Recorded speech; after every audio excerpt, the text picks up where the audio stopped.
Sap més internet de nosaltres que nosaltres mateixos? Hola, molt bon dia a tots. Abans de començar, volem demanar un fort aplaudiment a l'equip artístic després d'aquesta meravella que acabem de veure.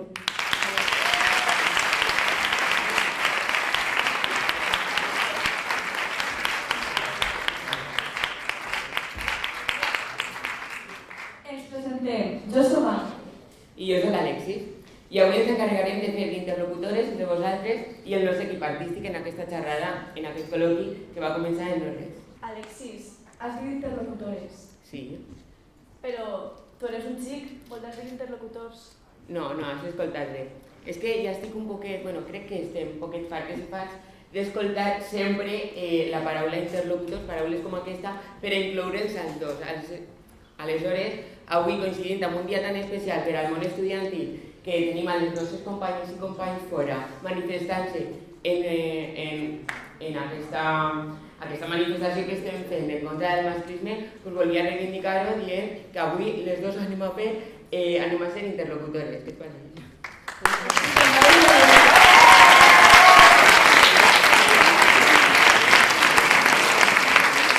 Així, pas a pas, un poquet també, acabarem aconseguint fins i tot que l'eslògan de València, l'eslògan de la nostra terra, acaba sent no tan sols per a tots, sinó que aquesta lluita la dirigim totes i tots a una veu.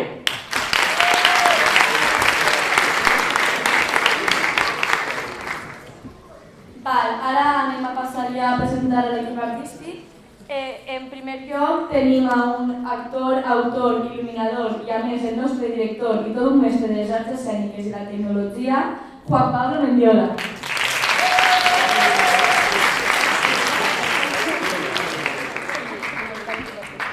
Bé, i també tenim amb nosaltres un altre gran artista i creador, que és Miquel Viñoles, l'ajudant de direcció i la veu en off que heu escoltat durant tot l'espectacle. Hola, ens acompanyen Victoria Míquez i Merche Aguilar, actrius de l'espectacle. Merche també, a banda, és una de les autores de l'espectacle i no ens han pogut acompanyar al col·loqui Jaime Linares, Victoria Salvador i Cristina Fernández perquè tenien altres compromisos professionals. Anem a començar. Algú té alguna pregunta? Vaig intentar dirigir-ho jo, a veure si no em mate. M'han dit que vagi per les escales, però jo soc molt rebent.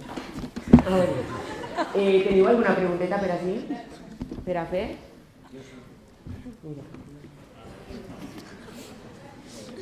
Jo dic Rafa, soc professor de teatre de Corat i Helios, de Viana, i en primer lloc volia felicitar-vos per el magnífic treball extraordinari i treball de reflexió, de posada en escena, extraordinari.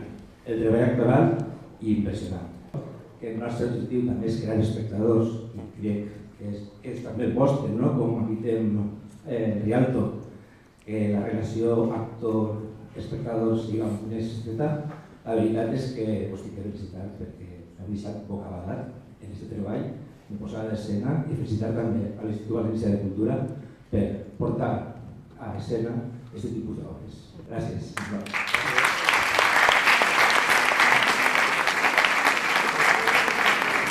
Les preguntes per aquí. Esteu convidats a tots a fer la mà i jo vaig encantat.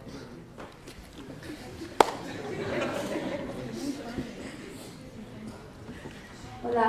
Hola.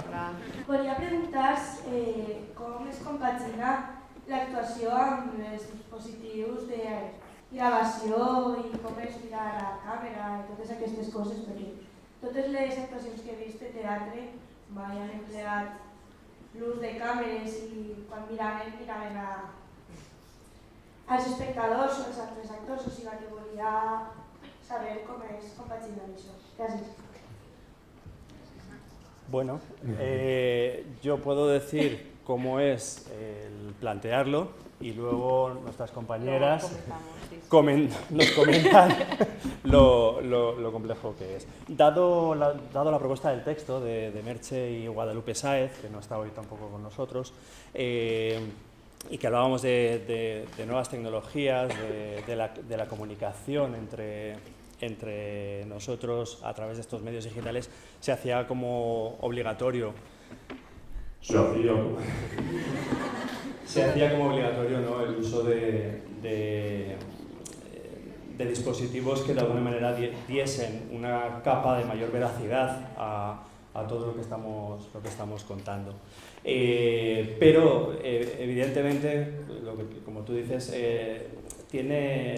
es peculiar el trabajo de cara a luego planteárselo a los actores, porque tienen que balancear un poco entre la puesta en escena teatral, porque no dejan de estar físicamente en el espacio, y una puesta en escena que también tiene que ver con lo cinematográfico, porque no dejan de ser continuamente primeros planos a cámara.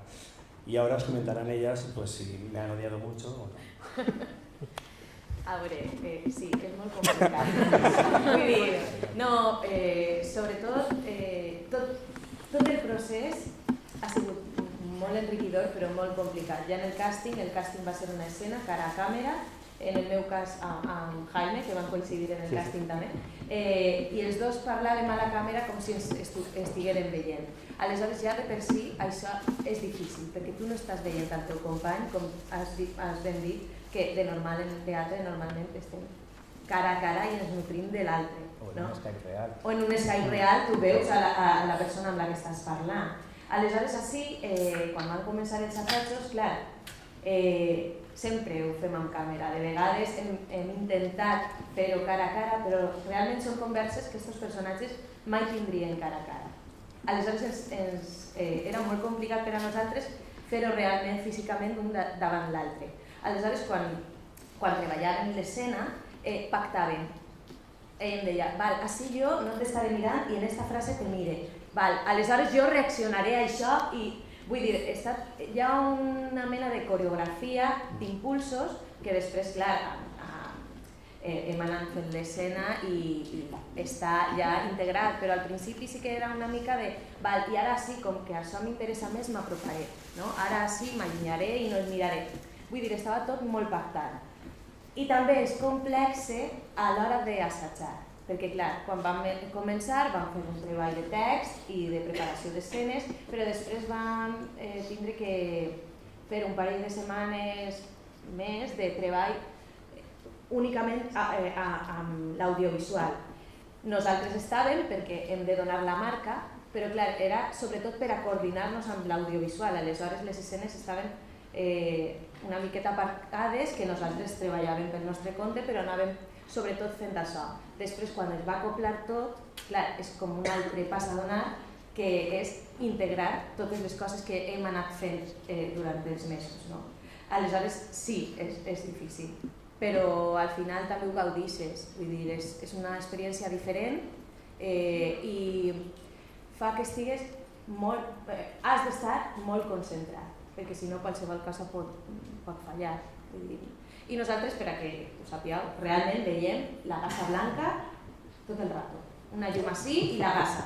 I clar, nosaltres hem de fer que vosaltres veieu alguna cosa, no una gasa blanca. En el meu cas, les escenes més difícils per a mi són les primeres on el meu text va amb unes imatges que esteu veient respecte que jo no veig mugrons. Esperem que hi hagi mugrons. Clar, si falla jo no ho sé. Aleshores n'hi ha una confiança extrema en els tècnics i bé, en el treball que hem fet durant aquest temps. I bé, a tots ens passa un poquet el mateix, no? Amb la tècnica. És un corset prou apretadet. Com a creadores també que són de l'escena, són actrius i les solucions no sempre són iguals, tres dies no són iguals, no sé si estic fent el playback o... I així tens unes marques molt definides i moltes marques, moltíssimes, que és guai perquè també és difícil anar-se'n a... Sí, t'agafes això, a les marques que tens per a... Però has d'estar molt al loro. No està bé.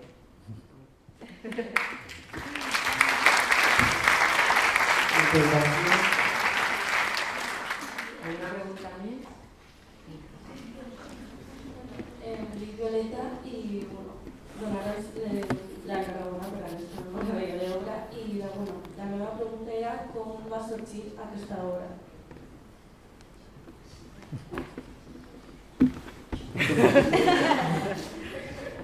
Bé, Guadalupe, que és una companya, i jo, Roberto,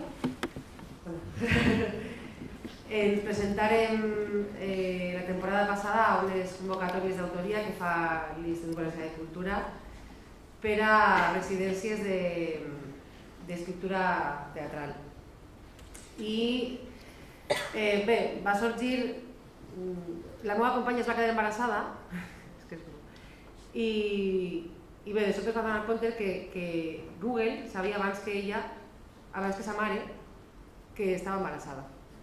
De sobte va començar a dir anuncis de Bremamà, de no sé què, de les artistries, el mateix que ella.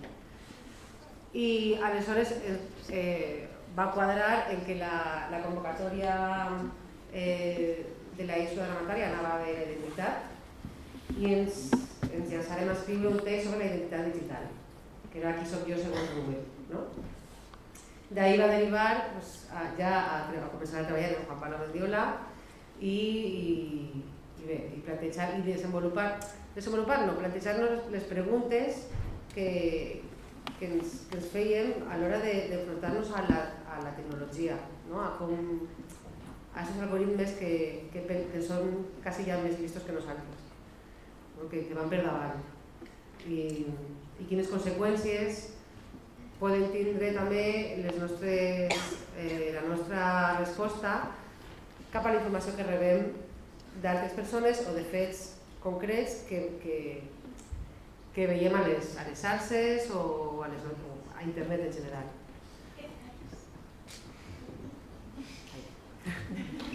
I sorgia de la necessitat de saber de quina imatge estic donant jo o Google dona sobre mi. És certa, és verdadera, o el que jo done realment no és veritat, o quina part estic regalant, no?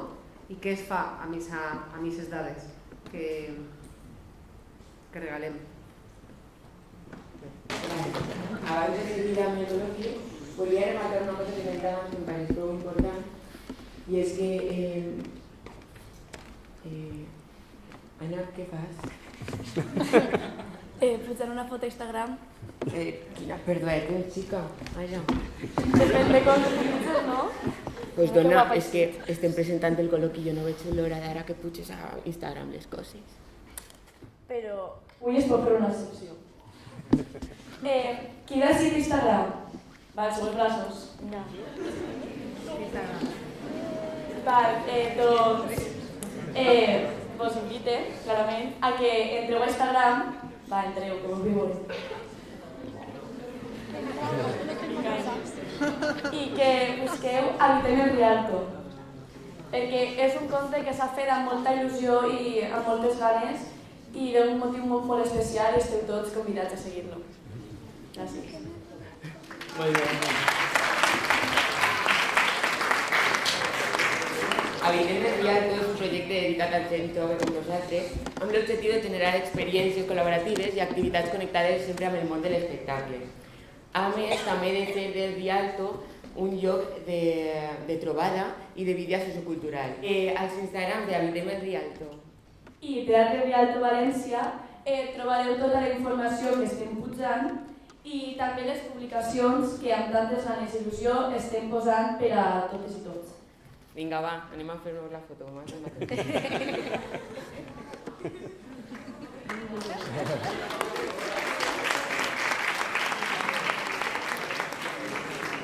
Bé, ara anem a continuar amb el col·loqui. Hi ha més preguntes per ací? Quiero saber cómo ha sido para en este caso el proceso de trabajo interno, por así decirlo, para identificaros con el personaje y sentir lo que sienten ellos. Vamos a ver. Primer que res vam fer un treball de prou dies d'anàlisi del text i treballar sobre el text i quines coses...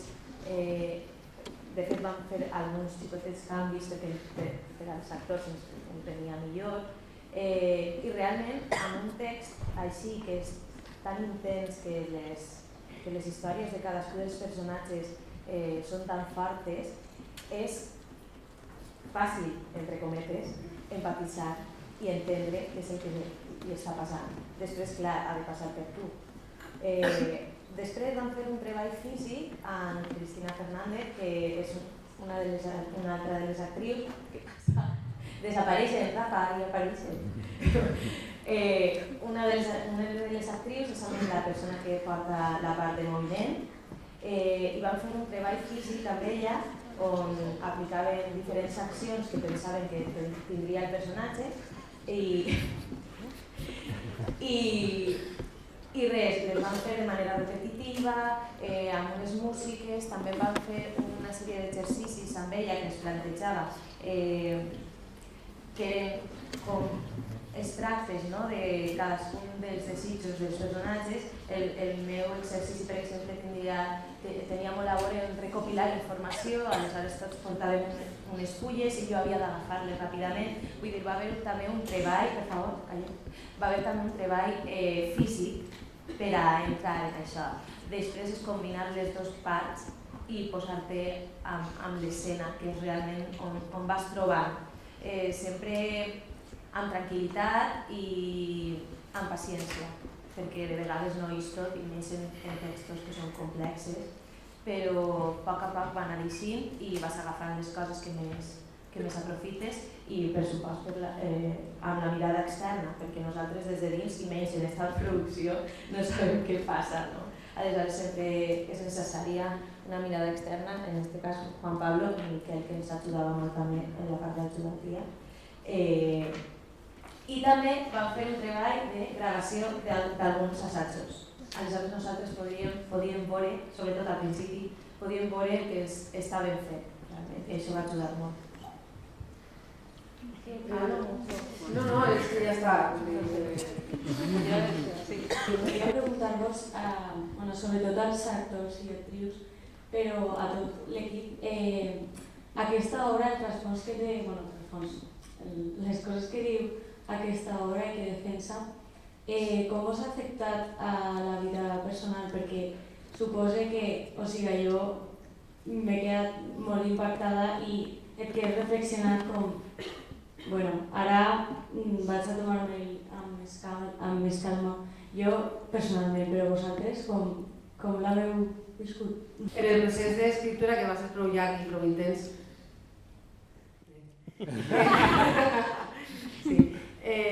ja veiem que ens donaven compte de molt de coses que no érem conscients per la rapidesa de la vida, perquè no te pares a pensar moltes vegades, perquè donem acceptem condicions perquè volem tal producte o perquè fem tots. Sí que donava ganes de dir, jo me bajo, fora Facebook, fora Instagram, fora...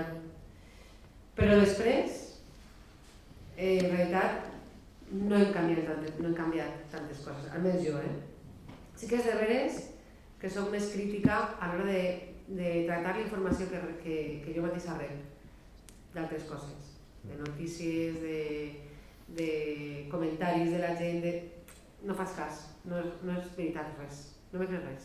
És molt difícil, de sobte, clar, què passaria si de sobte ja no hi haguera aquest tipus de tecnologia? Si la salsa caiguera? Actualment no podríem viure. Exacte. Perquè jo penso que, ostres, els hospitals, els avions, és que tot funciona amb ordinadors molt potents o amb una enginyeria o una tecnologia que fa que tot sigui molt precís. Si hi ha operacions que les fa la màquina a través de l'ordinador, no? O sigui, tu estàs allà, el cirurgià està dient on t'ha de punxar. O sigui, jo penso que és impossible escapar de la tecnologia. És impossible i té moltes parts molt necessàries per al tipus de vida que sobretot vosaltres que heu nascut ara no, però que el mòbil és una prolongació del vostre cos, i té coses meravelloses, però és de veres que la importància de la consciència de la informació nostra que arriba a organismes de poder multinacionals, la gent que maneja el cotarro. És a dir, hem de fer força perquè es limite, perquè es legisle d'una manera realment eficient el tractament de la informació nostra per part d'aquestes institucions. Sembla que s'està fent, no? A poc a poc, però bueno. Pero siempre a consecuencia de alguna cosa. Se va por detrás. Siempre porque pasa, siempre sí. per darrere. Claro.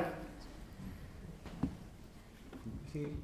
M'agradaria contar una anècdota que passa a l'IUS. Bé, primer, que com estàu dient, la tecnologia no és roïn. La cosa dolenta és l'ús que fem les persones, però de per si és com l'Alexandria, no? Aquesta biblioteca meravellosa que es va cremar, era molt guai, no? Ahí mogolló de coneixement. El problema era com es sostenia, no?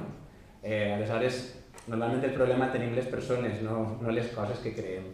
I per això que dius de... Jo sí que m'he llevat el Facebook, l'aplicació me l'ha borrat, no m'he llevat el compte, però me l'he llevat del mòbil i he guanyat moltes hores de viure. I el dilluns em vaig comprar unes bombilles connectades, no? D'aquestes que pots en el mòbil encendre-les, apagar-les i tal. I, clar, quan estava configurat a casa, val accedir a la seva ubicació? Sí. Val compartir la seva clau wifi? Sí, clar, si no la bombilla no pot. I clar, jo vaig pensar, ostres, estic quasi posant la meva clau wifi a una aplicació que és per una bombilla.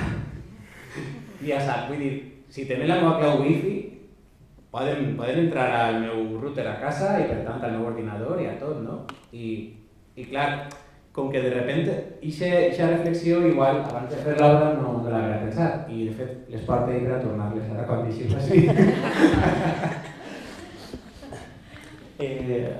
Con respecto a algo que ha dicho Merche, una de las cosas que yo durante el proceso, a ver, yo soy un consumidor de tecnología muy alto, ¿vale? Pero hay una cosa que es importante y es ser consciente de la responsabilidad que tiene uno cuando está navegando, cuando está compartiendo. Y eso por ejemplo, sí que es algo que he aprendido de vosotras. No, sí, es verdad. Ser consciente de que cuando hago clic a compartir estoy amplificando un mensaje.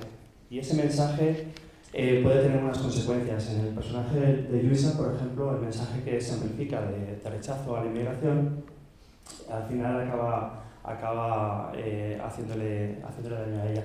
Y es muy fácil, o sea, solamente tenemos que apretar un botón.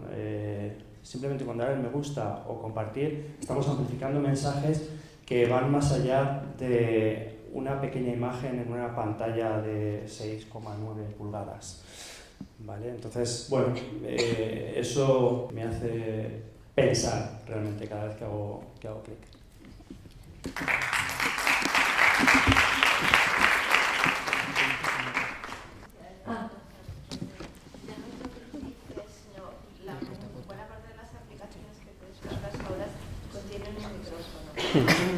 Y cuando contienen, bueno, una de las cosas que vimos nosotros viendo en clase era la idea de cómo la idea del panóptico, ¿no? Era el gran ojo y el gran hermano que te metía dentro, una idea que surgió en el siglo XIX,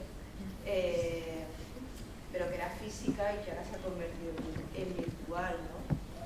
Y bueno, pues esa idea, ¿no? Es decir, ya no es por acción, sino también por omisión.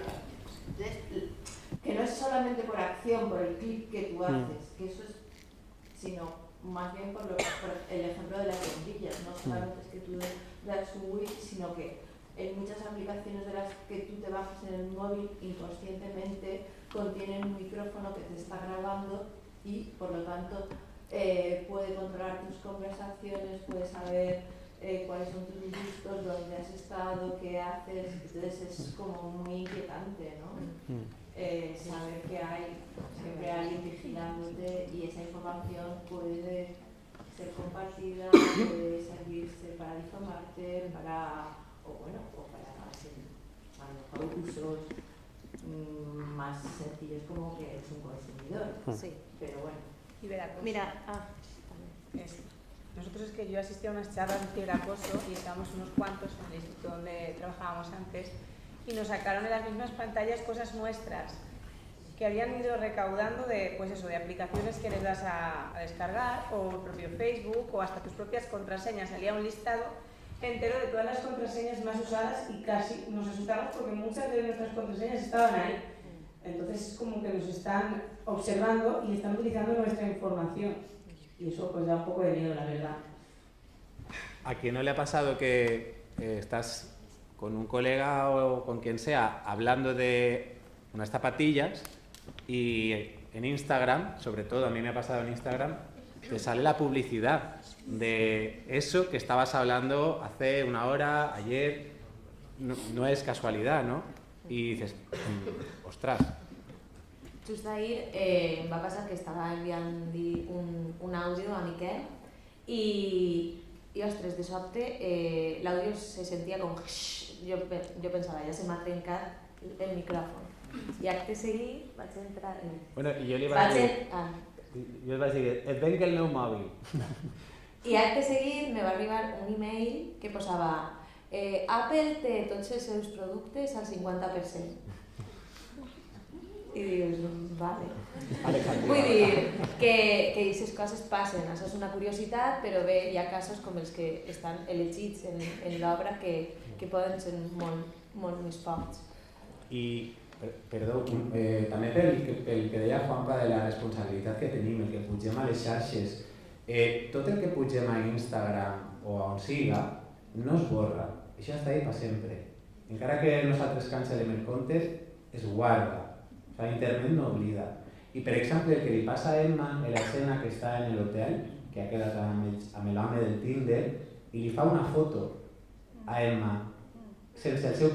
Vull dir, i de repente aquesta foto d'Emma ja la tenen els amigachos d'este senyor i estan...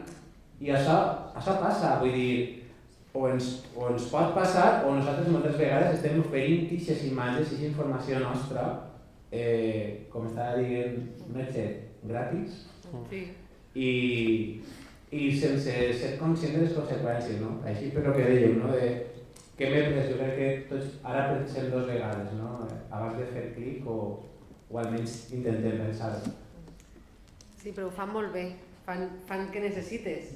De sobte tindré WhatsApp o tindré... De sobte, clar, si tot el món ho té, és que o estàs connectat o no estàs connectat, no? O no estàs. O no estàs, no vius, no eres. Sí, o vols llegir aquesta notícia però et deixa una pantalla de cookies, accepta primer abans de llegir-la. Sí. Luego también hay otro peligro, ¿no? Que es que muchas de estas herramientas están acumuladas por una empresa o 2. Facebook, Instagram y WhatsApp son de Facebook, son propiedad de Facebook. Con lo cual toda la información que uno da en WhatsApp desde hace, creo que son 3 años que compró WhatsApp, lo compró Facebook, se supone que está codificada, pero los datos no asociados a la persona quedan como propiedad de Facebook, así como en Instagram o el propio Facebook, o Google, ¿no? Todas las herramientas que nos proporciona y que la verdad es que nos viene muy bien, ¿no? Google Drive y todos los gigas que nos da, pero nosotros a cambio de 30 gigas y una cuenta de correo estamos compartiendo toda nuestra información a través de esa corporación que es propietaria de todos aquellos algoritmos que manejan y que utilizan nuestra información para no sabemos exactamente qué. Y prueba de ello son las filtraciones que han habido en los últimos años, por ejemplo en Facebook, con Cambridge Analytica, que tuvo que Mark Zuckerberg, el propietario de Facebook, el creador, tuvo que responder ante el Senado de Estados Unidos y también ante la Comisión Europea. Lo que decíamos antes, la legislación tiene mucho que decir, se va por detrás, siempre se va por detrás, incluso demasiado por detrás, ¿no? Ahora se está hablando del derecho al olvido, ¿no? Es un poco lo que le pasa al personaje de Daniela, ¿no? Que quiere ejercer ese derecho a que su marido quede en el olvido, que no queden esas publicaciones, enterrarlo digitalmente. Eso cuesta. Y aún así, como decía antes, esos datos, esas cuentas, aunque se cierren, los datos, aunque luego pasen a ser anónimos, pero esa vida queda colgada y es propiedad de Facebook. Luego, con el tema de los micrófonos y tal, Alexa, Google Home, el HomePod, estamos metiendo los micrófonos, me sabe mal, porque estamos metiendo 3 euros, pero son el producto estrella de estas navidades. Los altavoces inteligentes, y esos altavoces están continuamente con el micrófono activado. Todo, absolutamente todo lo que decimos está siendo grabado, está siendo procesado por algoritmos. Vaig a posar la primera situació. El meu mòbil un dia va morir i em vaig quedar uns 4 o 5 dies sense mòbil. Clar, ma mare, ai, però on vas anar? No et puc cridar, què vaig a fer amb tu? Entre això, ai, no tinc Instagram, ai, amb qui vaig a parlar, ai, la música. Però van ser uns 5 dies que anava per el carrer i escoltava la gent, escoltava els músics del carrer. I era lliure, perquè no tenia que demanar-li a ningú explicacions. Una pau, que és que jo no estava pendent de que el que m'agrada m'ha respost a la història. Oh, no m'ha respost, m'ha vist la història i no m'ha dit res. Què passa? Que ma mare estava un poc farta i m'ha deixat això. El diagramòbil. Que per tindre ni la càmera funciona i ara mateix s'ha trencat aquest i no puc trucar. I una altra volta la pressió.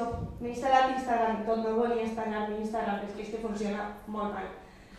I, ai, és que m'ha vist la història i no m'ha dit res. Ai, és que li m'ha anat un missatge. I, clar, no vaig a quedar amb això. I n'hi ha alguna altra manera de no quedar-nos amb això, perquè, per exemple, jo tinc un amic que té un mòbil d'aquestos de tecletes. Sí, encara existeixen i estan molt barats. I el que fa és que, si algú vol una cosa urgent, li truca. I el seu ordinador té un simulador d'Android que de normal s'instal·la per a jocs, però es posa WhatsApp. I si algú li vol mandar un missatge, pot ter l'ordinador. Però n'hi ha alguna... Això és factible a l'hora de la veritat, perquè és que tot el món parla per WhatsApp. Quan algú truca és com... Què vols? No sé qui ets. O sigui que m'agradaria saber si n'hi ha una altra opció o estem encadenats al WhatsApp i a l'Instagram. Tornar als 90? Per favor. A la nostra... Els castellers. No vull dir... És elecció, bueno, no ho sé. És tanta que... Sí, pots tornar als 90 si vols.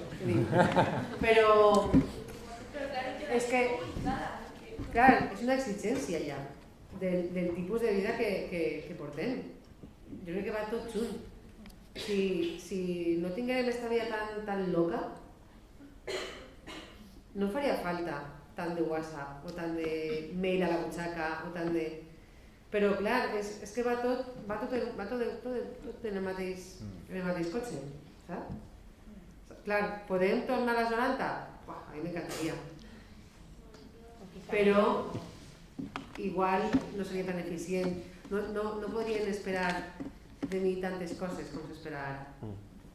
I si no estàs tu, està una altra. Saps?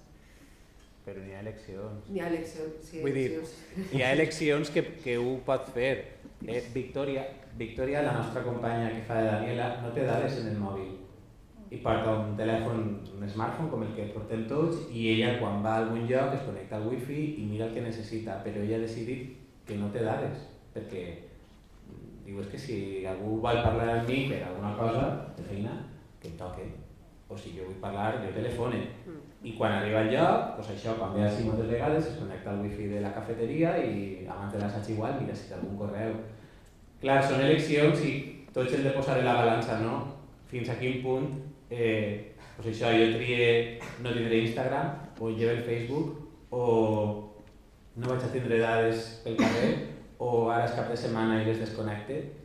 Vull dir que jo crec que són al final cadascú trobar l'equilibri entre no tornar-te boig i viure. Bueno, crec que no és fàcil i també depèn molt del moment que ens pille de la vida. Però jo crec que ser conscient ja és un pas. Ser consciente y hacer algún tipo de acto de resistencia. En el sentido de decir, vale, pues yo de vez en cuando puedo, porque eso ya te lleva a decir, vale, yo conozco gente que hace pequeños actos de resistencia. Porque ahí eres tú el sujeto que decide y no estar siempre a expensas de... Claro. Sí, yo creo que... Tienes una mínima, no sé, un mínimo espejismo de ser sujeto. Jo crec que el que és important és no deixar que es provoqui ansietat, perquè moltes vegades m'he deixat el mòbil en casa i ens costa... I no em trobaran. Estem patint fins que arribem a casa, agafem el mòbil i potser han arribat quatre coses que no eren importants. Personalment, jo crec que és molt difícil deixar totes aquestes coses, perquè al final te serveixen, són útils i vas més ràpid i has de localitzar a no sé qui perquè el busques i el trobes, però és de veres que jo moltes vegades el que faig és, i de vegades avise, este cap de setmana no miraré el mòbil. I estàs un cap de setmana sense mirar el mòbil i és el que tu dius, no? Tranquil·litat, relax. Però ho prens com a decisió. Jo faig això. Per si vos serveix. Vull afegir aquí una cosa, és que se'ns costa a nosaltres, que som majors, quan més xicotets a vegades has de posar un límit, dir, bueno, fins a les 8, és que si no estàs tota la nit mirant el mòbil, o jugant, o jo què sé, i no sé. Clar, és com la tele, no? O sigui que la tele és molt descarada, tu no vas a tenir una tele en la butxaca, vull dir, però és que ara tenim una tele en la butxaca, però els xiquets, jo quan era menuda, mitja hora de tele, i se notava molt si la tenia, clar. Però és que ara és molt... Alguns hi dormen, s'ha de controlar. Els que tenim aquí, a vegades venen alguns i estan el dilluns així, y están durmiendo, o sea que es que se han pasado. Es que teniendo estos dispositivos desde los teléfonos, los iPads y tal, que en el mismo dispositivo tienes el trabajo o tienes el estudio y tienes el ocio, se hace muy complejo articular el tiempo que dedicas. Se hace muy complejo y creo que requiere de un esfuerzo por los padres, y yo que lo soy creo que debo tenerlo y de momento lo ejerzo hasta que me deje, hasta que no quede otra. Por otro, también en las escuelas, claro, ¿qué sucede? Que estamos con vosotros que sois nativos digitales y quienes os forman, quienes no lo son. No lo somos. Y de alguna manera nos es difícil trasladar desde el punto de vista de ellos ese equilibrio. Creo que estamos en un momento fantástico porque realmente se nos están abriendo muchas vías de crecimiento y de desarrollo a nivel personal y a nivel social, pero por otro lado requiere de un conocimiento del medio y de un conocimiento del ser humano, del sujeto, del individuo, hoy en día, y con esas herramientas a partir de tener 5, 6, 7, 8, ya depende de los padres, 7, 8 años, 10, 12, 14 en el bolsillo. Creo que requiere una toma de conciencia social bastante grande, que se tiene que trasladar también a los centros de formación y a las familias. Pero es complicado, no es fácil. Hola, quiero hacer una pregunta. No es solo la resistencia personal que se puede generar, decir, vale, voy a pasarme un fin de semana sin usar el móvil, sino la presión, como ya se ha visto en la obra y como hemos dicho ahora, de las empresas, que ya llega, o sea, que incluso ya han llegado a toda Europa y todo esto, no, vale, vamos a llegar a los países subdesarrollados y vamos a meterle, perdón por la palabra, esta mierda para no porque somos súper inclusivos y súper guays, no, vamos a tenerlos controlados. Pero yo, por ejemplo, cuando fui a Cuba, estaba poniendo el wifi y me veía a todos mis familiares en una placilla con escombros, pero intentando conectarse para hacer 4 cosas. Entonces, o sea, es que lo intentes o no, las empresas van a meter una presión para que sí o sí tú acabes usando el móvil y te acabes volviendo un adicto a él. Era un poco lo que estabais hablando del móvil y la educación, porque es que recibimos un email ayer o antes de ayer recordándonos en nuestro instituto de la prohibición del uso del móvil. Y yo pensé, pues no, esto hay que debatirlo. Y al ver la obra he pensado, sí, lo quemamos incluso en el parque. Pero luego he vuelto a la realidad y digo, no, es que no hace falta quemarlo, habrá que educar. Entonces, yo creo que lo que no queremos es educar, queremos educar. Efectivamente. Autoeducar y educar. Y si no vamos por ahí, va a ir todo muy mal. Es una reflexión que acabo de hacer. Ya, que en la obra de teatro también habéis tratado el tema de la censura y no sé si conocéis la censura que hay ahora en Instagram y si la conocéis, ¿qué pensáis sobre ello? Ahora es porque es algo nuevo de hoy. Es que más allá, somos más lentos que vosotros. Más allá de los pezones. Así, brevemente. Por ejemplo, cuando sale algún pecho de una mujer, los pezones sí que los censuran, pero cuando es el pecho de un hombre no los censuran. Sí, vamos. Sí. ¿Y qué ves? Pues, ¿Cómo qué? Hay veces que también censuran a parejas homosexuales. Bueno. Sí, ha pasado con totalmente, con besos. Sí, con besos. Bueno, sí, claro, desacuerdo absoluto. Habla. Claro. Es que esa escena me ha impactado mucho, o sea, no sé, nunca había visto eso en una obra de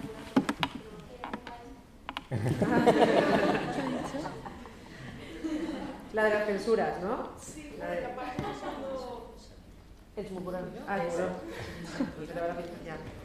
Es que... Es para perder los papeles. Es que es para perder los papeles. Es que además está aquí es un amante del arte. Y no solo estamos censurando partes del cuerpo físico de personas que existen, sino el arte. Estamos censurando a Botticelli y estamos censurando a... ¿Dónde está? El Mugrón y Spencer, pero la muerte y la muerte no pasa nada. Si hay una bala y el no sé qué, no pasa nada. Una tía no, Ailán, el suelo, el niño de la playa. Eso Estamos hartos de verla. En fotos de guerra, o sea, las noticias igual no te sacarán una teta, pero fotos de guerra las que quieras. Y dices... Estamos acostumbrados a ver gente ahogada en el mar. Que dices, bueno, esto es un plan, ya te pones como conspirando, ¿no? Dices, esto es un plan para que veamos esto normal, que la gente se le pegue pelotazos de goma en el agua, para que lo veamos normal, y lo otro no, un pezón. Y, hombre, da mucho que pensar, claro, es que estamos hablando de empresas, estamos hablando de gobiernos, es que la empresa gobierna. Y al final los mecanismos de control que decía por allí, es que... ¿Cómo se para esto? Es que es una pelota grande. Bueno, perdoneu, yo es que me da ganas que tenga una reunión simplemente a base de continuar en el debate y también para acomodarme, pero voy a aprovechar para decir dos cosas. Una que yo creo que estem descobrint que el teatre té vida més enllà de l'escenari, és a dir, té vida al nostre cap, té vida a les nostres converses, pot modificar-nos, pot influir-nos, pot fer-nos pensar, I crec que això és interessant i és una part del nostre projecte. Volia dir també, volia felicitar-vos perquè encara que potser 5 o 6 persones han armat una miqueta de bulla, perquè sempre se posa l'accent en aquestes persones, però jo volia felicitar al 95% del públic que ha tingut una actitud fantàstica i a més ha estat superatent i amb ganes i viatjant amb l'espectacle. I volia felicitar-vos de tot cor perquè crec que és molt important i perquè sou un públic genial. Volia felicitar també al professorat que està allà darrere, agazapato, per ser còmplices amb totes i amb tots vosaltres com a alumnes d'esta aventura que avui tanquem una primera etapa d'este viatge en el Visionat d'Alexandria. Heu estat treballant coses, crec que molt xules. Heu estat utilitzant el mòbil, que és una part de l'educació que estàveu comentant, i volia felicitar-vos per això, perquè doneu molt de sentit a les arts escèniques i doneu molt de sentit al projecte d'este teatre públic que volem connectar-lo d'una manera important amb la societat. Toma discurset. I res, vos deixem, ens continuem veient a les aules. A continuació veu un altre espectacle xulíssim, molt diferent a este, jo crec que això serà molt interessant, que és el Faust. Ja ho veureu, perquè és una passada. Me sap fatal anar-me perquè estava... Ara sempre passa que al final la cosa se posa interessant, però bueno, això, continuem. Vale, una cosita antes que nos vacío y es que volíem... Una coseta. Roberto. Que volíem añadir, ¿vale? Que volíem donar-les gràcies del nostre institut al Rialto per convertir-nos en part d'aquest projecte que tant estem gaudint i volíem donar-te les gràcies als que te'n vagis, a tu i a tot l'equip del Rialto. Y ahora sí continuo. Yo quería comentar que estamos hablando de que es importante desconectarse aunque sea poco, porque yo me he dado cuenta que aunque que no nos estamos dando cuenta que cada vez es más difícil desconectarse, porque cada vez las cosas son más pequeñas. O sea, primero es la tele, luego el ordenador, luego el móvil, luego un reloj, y luego pues se da una lentilla donde lo puedes ver todo. Y luego pues a lo mejor ni eso, ya lo tienes directamente en el cerebro. Entonces aprovechar ahora que solo es apagarlo para que si en el futuro lo tenemos ya metidos y no podemos hacerlo posible, pues hay que intentar ahora o parar eso o no, porque a lo mejor es bueno, o intentar educar para que luego en el futuro eso no pueda hacernos más daño de lo que está haciendo ahora.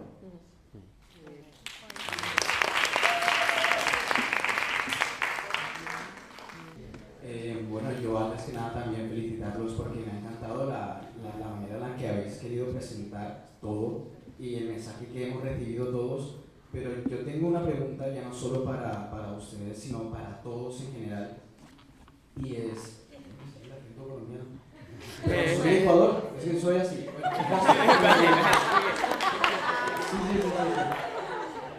Bueno, la pregunta es... ¿Cuál es para cada uno de ustedes la manera en la que creen que podemos solucionar esto si lo queremos ver como un problema?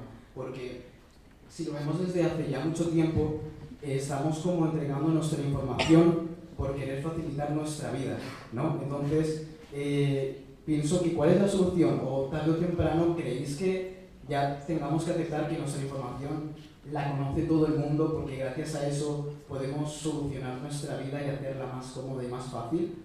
O yo lo digo porque también el tema de Alexa era un tema que me había como que impactado muchísimo, pero cuando lo comenté con mi familia lo tomaron como que, sí, bueno, es normal, tarde o temprano todo el mundo lo sabrá, ¿sabes? Y había un montón de gente súper paranoica con, no, Alexa nos escucha, trabaja con el FBI y Snapchat te escanea la cara para reconocerte y no sé qué, no sé cuánto.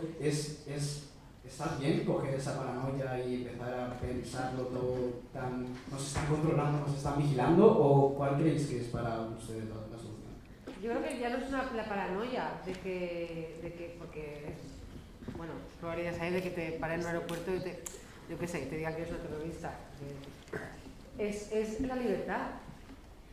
O sea, es la libertad de poder hacer con tu cuerpo y con tu vida lo que te dé la gana sin que nadie tenga el derecho de publicarlo. El derecho a la intimidad y la libertad de poder ser tú cuando te dé la gana y enseñar a ti lo que te dé la gana. Pero ¿crees que eso será posible en unos años? Si cada día nos estamos acercando más a la tecnología y cada día surgen nuevas maneras de controlarnos o vernos por el tema es lo que hemos dicho ya, ¿no? Que esto va más rápido que las leyes, va más rápido que los políticos son muy lentos. Entonces, lo que hay que hacer es legislar y hay que hacer, claro, hacemos una revolución, quitamos todo el Facebook, lo dudo. Dudo que eso pasara, ¿no? De vamos todos a quitarnos Facebook y tal. No. Entonces, claro, pero es que a los gobiernos no les interesa, ¿no? A lo mejor, creo. Sí, también un conflicto de intereses también, ¿no? Quiero decir, porque Facebook, Google, etcétera, Alexa, no dejan de ser empresas privadas a las que nosotros estamos firmando, con las que estamos firmando un contrato y aceptando unas condiciones de uso. Esas condiciones son las que se tienen que legislar. También nosotros tenemos que leerlas y saber a qué nos atenemos. Ser conscientes de que cuando estamos dando a aceptar, estamos aceptando eso. Y si quieres otra cosa, no entres en Facebook hasta que se legisle.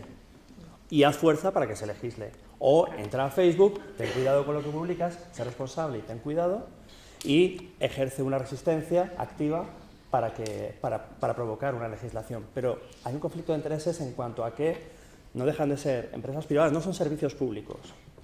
Facebook, Google, olvidarlos. Olvidémonos, no son servicios públicos.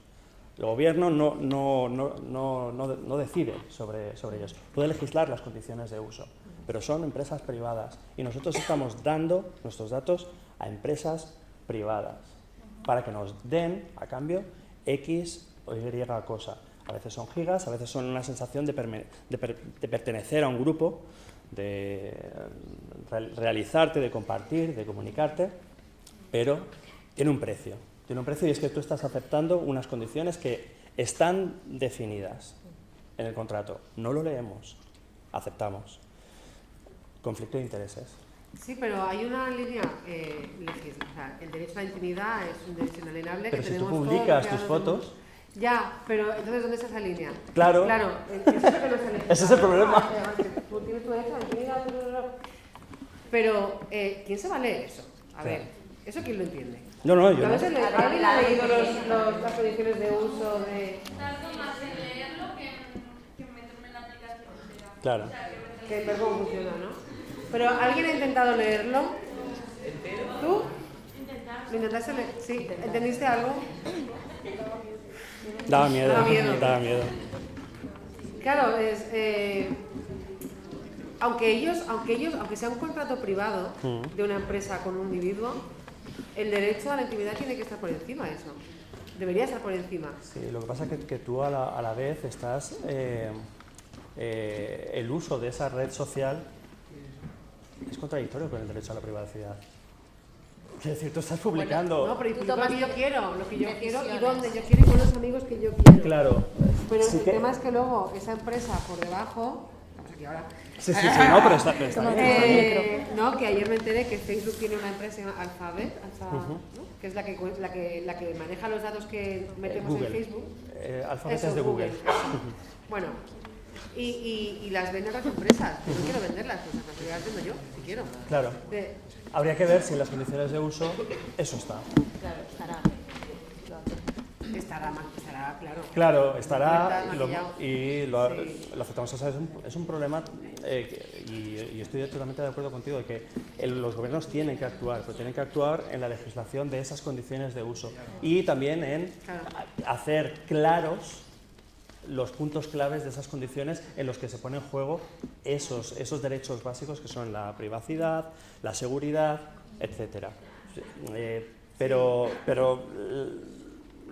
lo que hay ahora mismo es eso. Es lo que tenemos. Y tenemos que hacer una resistencia activa en eso. ¿Qué tenemos que demandar a los gobiernos? Legislación para que las condiciones sean lo más claras y que sepamos exactamente qué se hace y qué no se hace con nuestros datos y que esas acciones no estén en contra de los derechos básicos del individuo.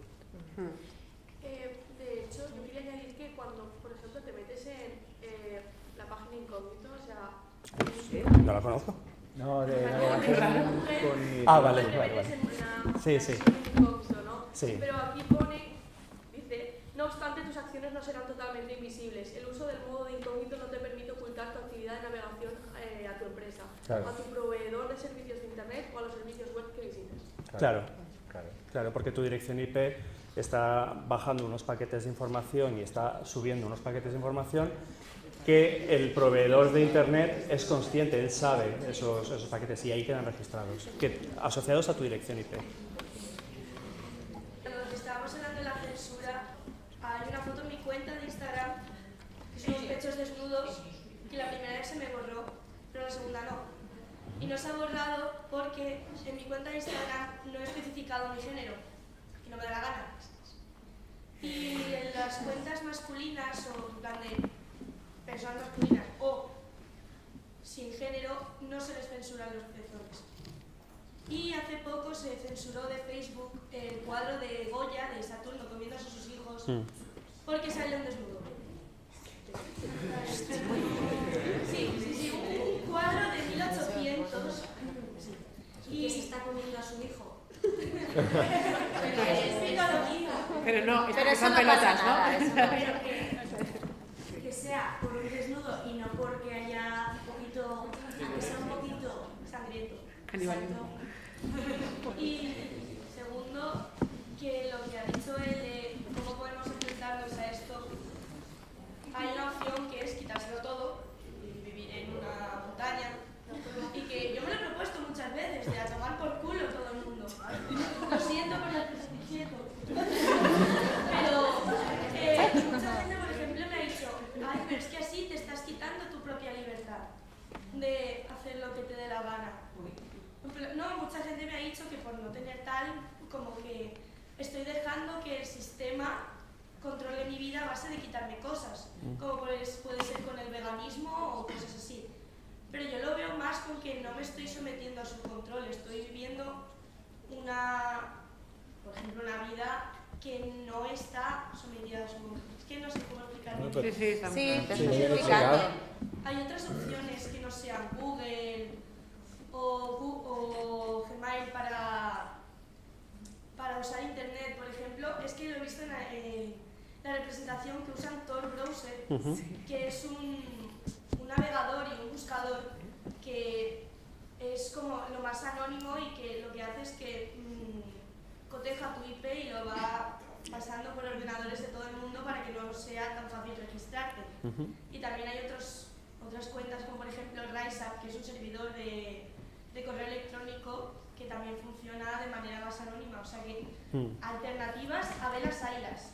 Sí. De ahí a que queramos usarlas o sean más comerciales o más fáciles de encontrar, pues a lo mejor es más difícil, pero hay muchas alternativas. Como buscador, por ejemplo, DuckDuckGo es un buscador que totalmente las búsquedas son anónimas. Y funciona tan bien como Google, O sea, funciona muy, muy bien. Bueno, moltíssimes gràcies, però tenim que cortar perquè no sé si hi ha preguntes ahí en l'aire. I nada, que heu sigut un col·le molt col·laborador. Moltíssimes gràcies, que sé que ha sido no puc presentar.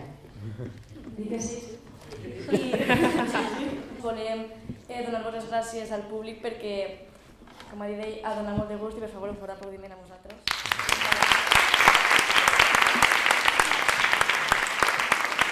I també un aplaudiment a ells, evidentment, per contestar-nos les preguntes.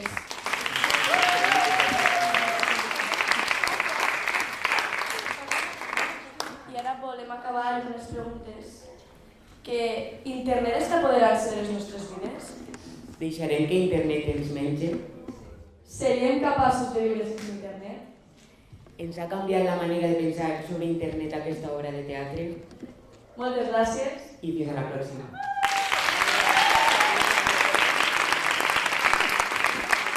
Thank you.